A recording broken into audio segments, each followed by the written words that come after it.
everyone, welcome back to another episode of Webtech Tutorial. In today's video, I'm going to show you how to apply coupon on Shein app. Keep watching the video till the end and don't forget to subscribe to our channel by hitting that subscribe button.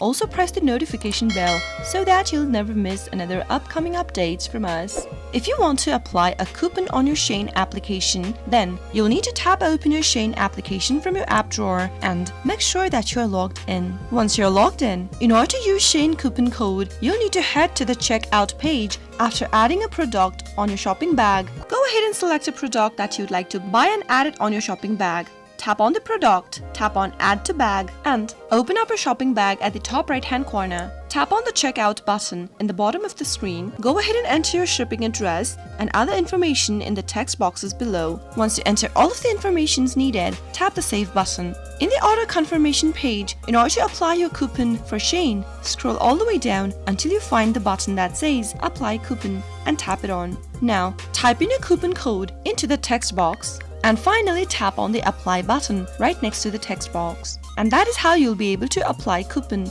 on Shein. I hope the tutorial was helpful to you. If it was, go ahead and give us a thumbs up. I'll soon be back with more tutorial videos like this. Thanks for watching.